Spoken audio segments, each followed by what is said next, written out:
네, 이 새벽 우리에게 주신 하나님 말씀은 출애굽기 10장 21절에서 29절까지의 말씀입니다.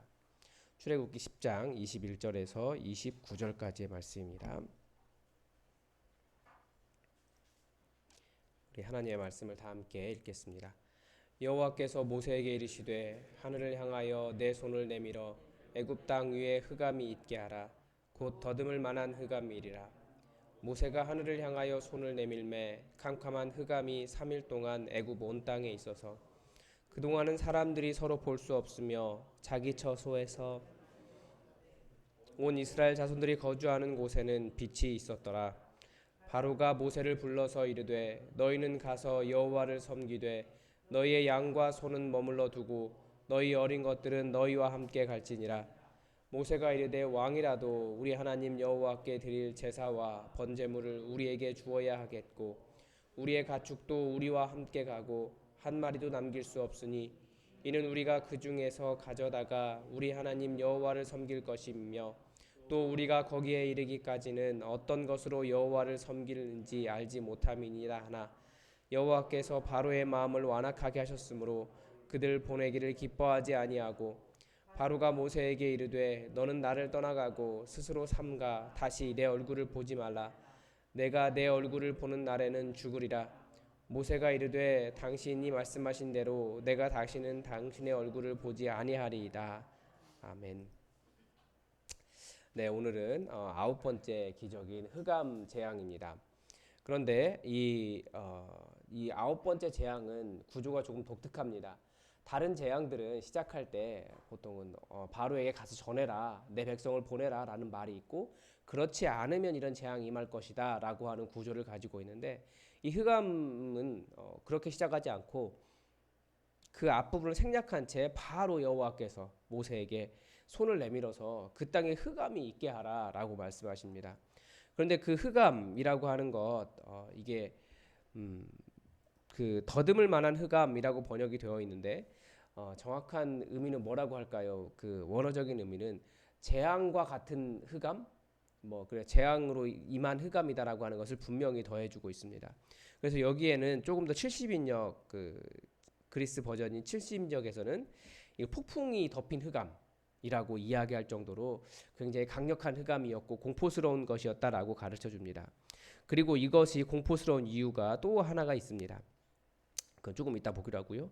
그런데 반면에 역시 온 이스라엘이 거주하는 그 고센 땅에는 빛이 있었더라라고 말씀은 가르쳐주고 있습니다. 그래서 우리가 보통 이 빛을 하나님으로부터 나온 빛이다라고 이야기하죠. 그래서 이 세상의 빛이 우리가 눈에 보이는 빛이 있지만 하나님으로부터 나오는 진정한 빛이 따로 있다라고 이야기하죠. 그래서 창세기에서도 맨 처음에 만드신 것이 빛이잖아요. 태양 때문에 빛이 비친다 라고 생각하는 것은 우리의 착각일 수 있어요. 태양은 나중에 만들어집니다.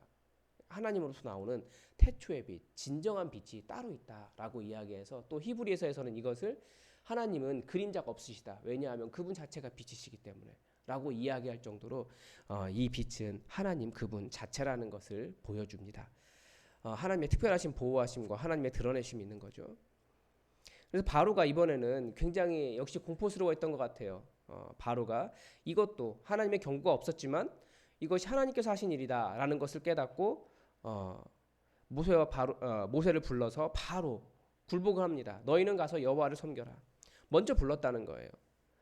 이 흑암이 얼마나 두렵고 공포스러운지를 알 수가 있는 겁니다. 왜 이렇게 공포스러워했을까요?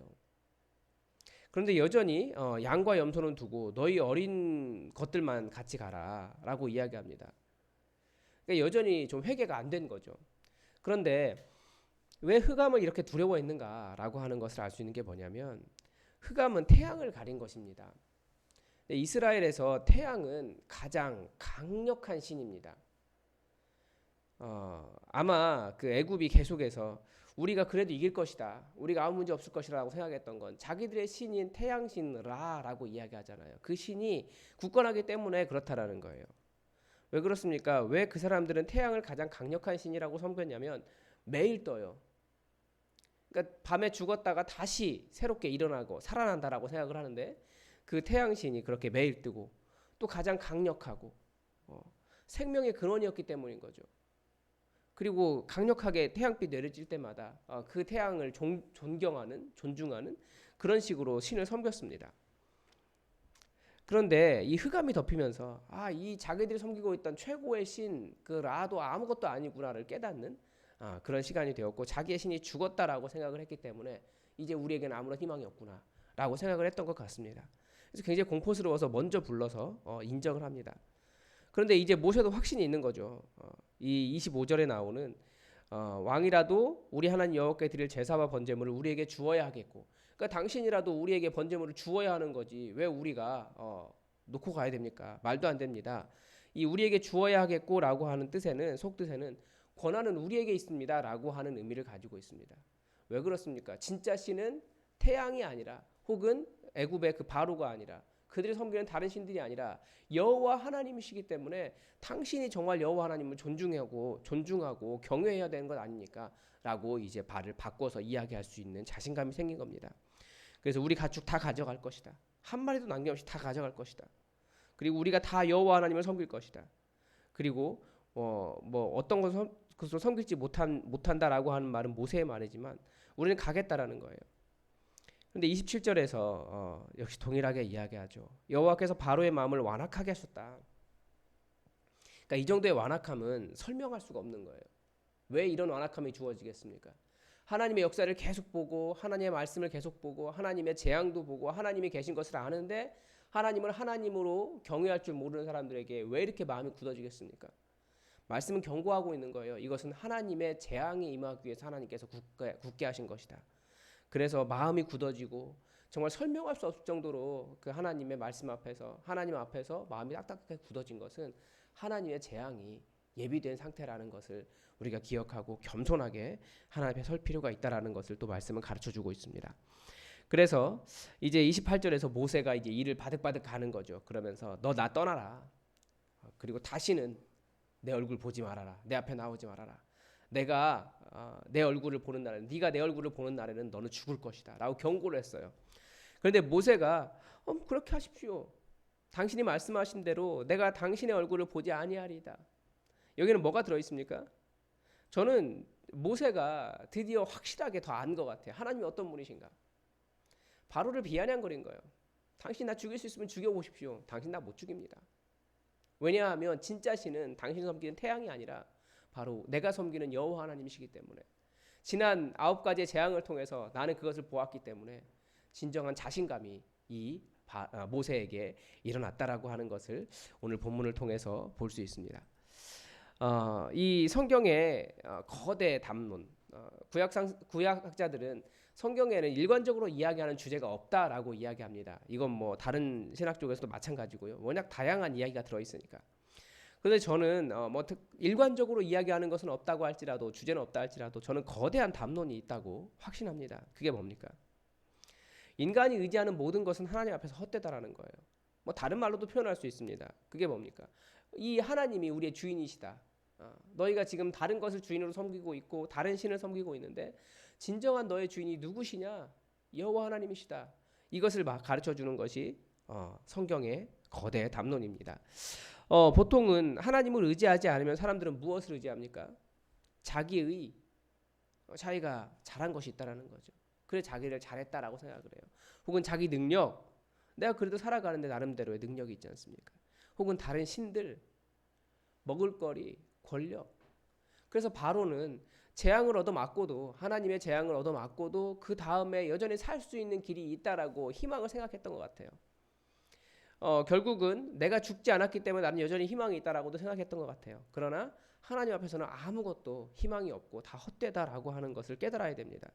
그래서 맨 마지막에 이렇게 장자를 죽이기 전에 흑암이라고 하는 상태를 보여줬는데, 사람들이 헛된 것을 자기의 신으로 섬기고 삽니다. 이것이 또 다른 흑암이에요.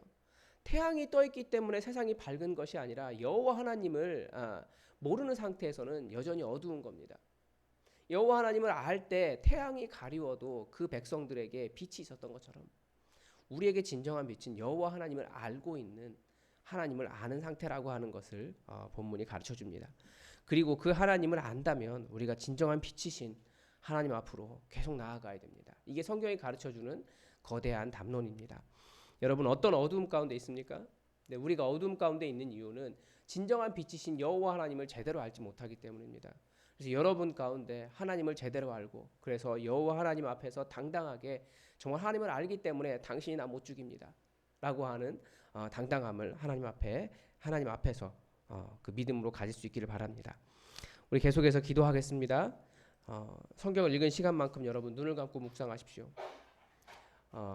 그 처음 10분은 하나님께서 나를 정말 사랑하신다. 이것을 붙잡으십시오. 그런데 이것이 우리가 이미 많이 들어왔기 때문에 그냥 무의식적으로 나 사랑하시지라고 생각할 수 있어요. 그런데 사실은 하나님께서 나를 사랑하신다라고 할 때 사탄의 참소가 들려야지 이게 정상입니다. 사탄이 너 이것 때문에 하나님 사랑받지 못하는 사람이야 라고 하는 음성이 들려야 정상이라고요. 그래서 그것과 함께 싸우는 시간을 한 10분 정도 깊이 가지시고 그리고 그 다음은 오늘 성경을 통해서 드러난 하나님께서 여러분에게 말씀하신 하나님에 대한 것을 그 말씀을 귀 기울이시면서 하나님의 하나님 되심, 여호와 하나님의 하나님 되심을 발견하십시오. 그리고 다음 10분은 그 하나님 되심이 아까 싸웠던 그 문제, 내가 나를 사랑하지도 못하고 하나님께서 나를 사랑하신다라고 하는 것을 순수하게 받아들이지 못했던 그 문제에 하나님께서 강력하게 역사해 주시기를 여러분 또 기도하시기 바랍니다. 우리 다 함께 기도하겠습니다.